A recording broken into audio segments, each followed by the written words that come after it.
राधे राधे भक्तों, आज की इस वीडियो में हम आपको राधा रानी के सच्चे दरबार की सच्ची कहानी सुनाने का प्रयास कर रहे हैं। दोस्तों, एक संत बाबा जी बरसाना में भजन कीर्तन करते थे और वहीं पर रहने लगे।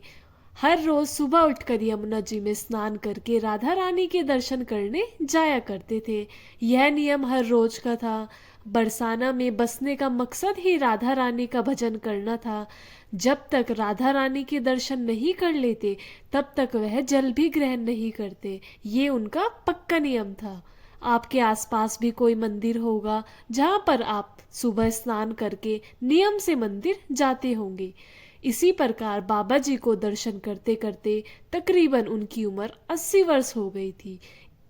एक दिन बाबा जी सुबह उठकर रोज की तरह यमुना स्नान करे, उसके बाद राधा रानी के दर्शन करने के लिए गए। तभी दर्शन करते करते संत के मन में भाव आया कि मुझे राधा रानी के दर्शन करते करते आज पूरे 80 वर्ष हो गए, लेकिन आज तक मैंने राधा रानी के लिए कोई भी वस्त्र भेंट नहीं किए।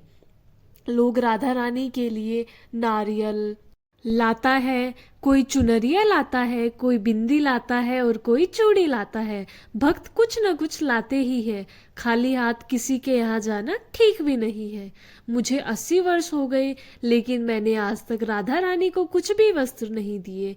यह विचार संत जी के मन में आया कि जब सभी मेरी राधा रानी जी के लिए कुछ न कुछ लाते हैं तो मैं भी अपनी राधा रानी के लिए कुछ न कुछ जरूर लेके जाऊंगा। लेकिन मैं क्या लेके जाऊं जिससे मेरी राधा रानी खुश हो जाए। तो संत जी ये सोचकर अपनी छोटी सी कुटिया में वापस आ गए।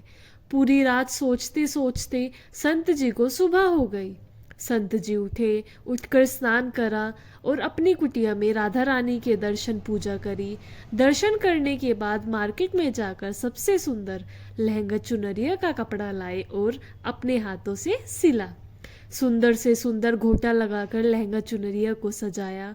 कई दिन लग गए पूरी तरह लहंगा चुनरिया को तैयार करने में। तो अपने मन में सोचा अपने भाव में कि लहंगा चुनरिया को अपनी राधा रानी को पहनाऊंगा, मेरी राधा रानी बहुत सुंदर लगेगी। संत जी सो गए ये सोचते हुए। फिर सुबह उठे, यमुना स्नान किया और दर्शन के लिए चल दिए। ये सोचते हुए लहंगा चुनरिया को मंदिर की ओर लेकर चले। मंदिर की सीढ़ियां चढ़ने लगे और मन में सोचते रहे आज अपने हाथों के लहंगा चुनरिया राधा रानी को पहनाऊंगा तो मेरी लाडली जू बहुत सुंदर लगेंगी। दोस्तों, आप देखना जब आप कोई वस्तु मार्केट से लाते हैं वह बहुत सुंदर होती है, लेकिन उसी वस्तु को आप अपने हाथों से बनाए, उसके लिए जिसे आप बहुत प्रेम करते हैं, वो वस्तु अच्छी भी ना बनी हो फिर भी आपको बहुत प्रिय लगती है, अपने मन में बहुत प्रसन्नता होती है। ऐसे ही आज संत बहुत खुश होकर सीढ़ियाँ चढ़ रहे थे।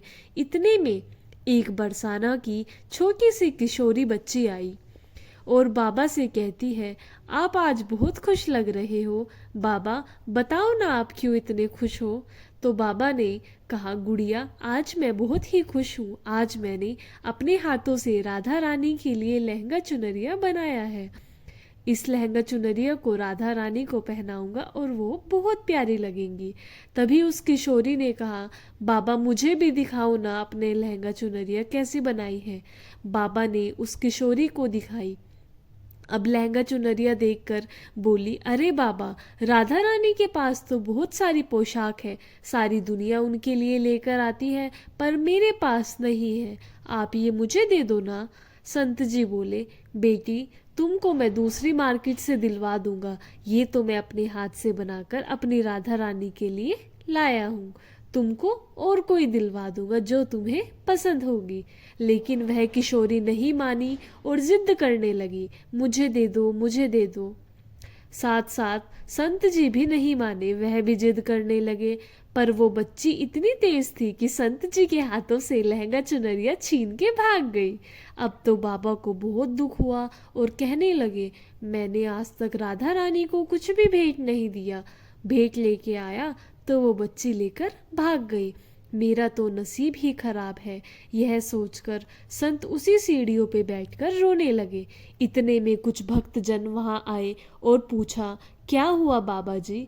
तो बाबा ने उन भक्तों को पूरी बात बताई। संतों ने बाबा को समझाया, आप दुखी मत होइए, बच्ची थी ले गई, कल दूसरी लहंगा चुनरिया बनाकर राधा रानी को पहना देना।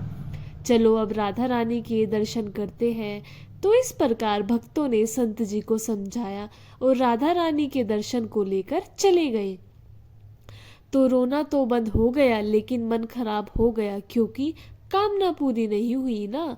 तो मंदिर की ओर बढ़ते बढ़ते यही सोच रहे थे कि शायद लाडली जू की इच्छा नहीं थी मेरे हाथों से बने लहंगा चुनरिया पहनने का। ऐसा सोचकर बड़े दुखी होकर जा रहे थे। मंदिर में जाकर राधा रानी के पट खुलने का इंतजार करने लगे। थोड़ी देर बाद पट खुले। संतों ने कहा, देखो तो आज हमारी लाडली जू कितनी सुंदर लग रही है। जब बाबा जी ने देखा तो राधा रानी ने वही लहंगा चुनरिया पहन रखा था भक्तों, जो बाबा जी ने अपने हाथों से बना कर लाए थे। वही लहंगा चुनरिया पहना था। जब दर्शन हुए बाबा जी बहुत खुश हुए। खुशी के मारे झूम झूम कर नाचने लगे, राधा रानी का जयकारा लगाने लगे, राधा रानी की जय, श्यामा प्यारी की जय। और राधा रानी जी से कहा, हे राधा रानी, हे श्यामा जू, आप इतना भी सब्र नहीं कर पाई? आप मेरे हाथों से मंदिर की सीढ़ियों से ही पोशाक लेकर चली गई, ऐसा क्यों किया? ये तो आपके लिए ही थी। सर्वेश्वरी श्री राधा रानी ने कहा, बाबा, आपके भाव को देखकर मुझसे रहा न गया, और ये केवल पोशाक नहीं, इसमें आपका प्रेम भाव तो मैं खुद ही आकर के आपसे लहंगा चुनरिया लेकर भाग आई। और आपको बाबा जी सीढ़ियों चढ़ते चढ़ते काफी समय लग जाता, और भक्त मेरे दर्शन के लिए भी तो इंतजार कर रहे थे ना, इसलिए मैं छीन कर ले आई।